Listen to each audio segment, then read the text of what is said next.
A number of recent incidents in this country have highlighted how racial tension or bias, even what social scientists call unconscious bias, can escalate.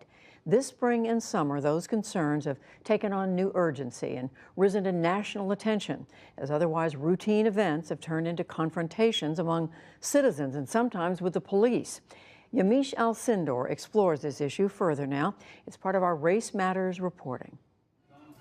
Several of the latest confrontations have involved white citizens calling police on African Americans engaged in typical everyday activities, including a 12-year-old mowing lawns near Cleveland, Ohio, 2 men barbecuing at a public park in Oakland, California, or this 8-year-old girl selling bottled water without a permit outside the San Francisco Giants ballpark. The woman who called police here being captured on cell phone video posted by the girl's mother. You can hide all you want. The whole world gonna see you, boo. Yeah, and illegally selling water without a permit?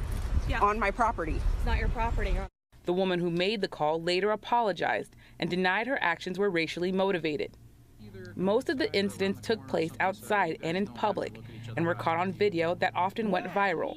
While none of those incidents resulted in arrests or charges being filed, they followed other high-profile confrontations, including one in May that took a much more violent turn.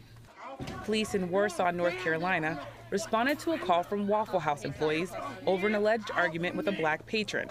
An officer slammed 22-year-old Anthony West into a wall and choked him. They said West, who had taken his sister to her high school prom earlier that night, was uncooperative. He was later charged with disorderly conduct and resisting arrest. The CEO of Waffle House later apologized to West privately. And in early April, 2 black men were arrested in a Philadelphia Starbucks when employees called police because the men had taken a table without ordering anything. The men were later released and settled with the city for $1 each, and a pledge to establish a program for young entrepreneurs. The founder of Starbucks personally apologized to the men. As I shared with you in Philadelphia, it was a reprehensible situation that we took complete ownership of, and something that really was embarrassing, horrifying, and all the issues that we talked about that day.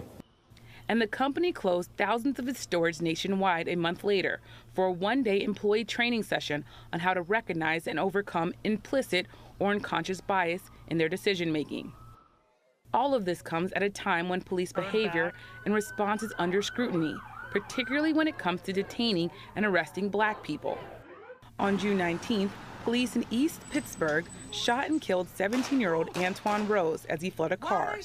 The vehicle was stopped during the investigation of a drive-by shooting. Rose was shot 3 times in the back as he ran. The officer who fired the shots was later charged with criminal homicide. Many of these incidents have taken on hashtags and memes of their own, often referred to as living while black. We examined the concerns and some of the responses with the president of the NAACP, Derrick Johnson. Derrick Johnson, thanks so much for being here. I want to jump right in. There have been incident after incident of people calling the police on black people while doing regular everyday things like swimming and barbecuing. What do you think is at the heart of these incidents? Well, we've seen since the president election in 2016 an increase of intolerance. You have individuals who simply see young kids and think they are criminals. They pose a danger. In my home city of Detroit, Michigan, a 14-year-old simply asking for direction to schools to get shot at. The level of intolerance is germinating directly from the White House. Some people are criticizing the police, saying that they shouldn't respond when someone calls the police on an 8-year-old selling bottled water. What role do you think the police have, especially when the police say that they need to respond because if they're called, they need to engage? Well, at some point, the police also need to take account that individuals are being falsely accused, and those who are accusing should also be facing criminal charges. How could anyone call the police on an 8-year-old selling bottled water? The level of intolerance is something that needs to be responded back to by the police. So if there's a false claim, those individuals who are making a claim should be charged. And in some of these incidents, we see white people, white women calling the police on black people. these callers often say that they aren't motivated by race. They're just concerned citizens that want to talk to the police. What's your response, and what do you make of people saying that people should have a right to call the police if they have a concern? Well, we're not suggesting no one shouldn't call the police, but implicit bias is something that we've seen across the country for many years. The difference now between the past is social media has allowed individual citizens to capture what's taking place, to report it, and or have a counter sense of information, the truth. People are so disturbed by some of these incidents because we've seen lethal incidents where police have encountered unarmed African Americans and shot them unjustifiably. But we also see that Starbucks closed thousands of its stores to train its employees on implicit bias and unconscious bias. Are you at all encouraged by what you see Starbucks and others doing?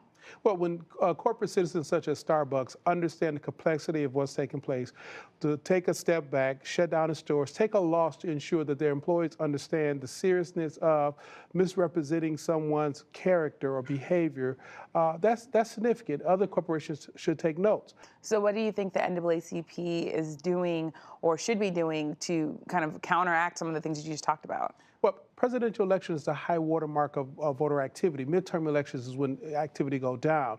We're encouraging our voters, individuals who has a history of voting during presidential, we must go vote during this midterm elections. Elections have consequences, and we're living through those consequences. But America had issues, race issues in particular, long before President Trump was elected to office. You referenced President Trump several times, but what do you make of the idea that this has been a long history, going back generations of people looking at African Americans and saying, hey, that's a criminal, I need to call the police, over criminalizing African Americans? Well, yes, it has been going on a long time, but to normalize what's taking place, and that's what's happening now. There was a time that it would have been unheard of in the last 15 years to have a Charlottesville type rally. And over time, people say this is not right. But since the presidential election, we've seen a sharp increase.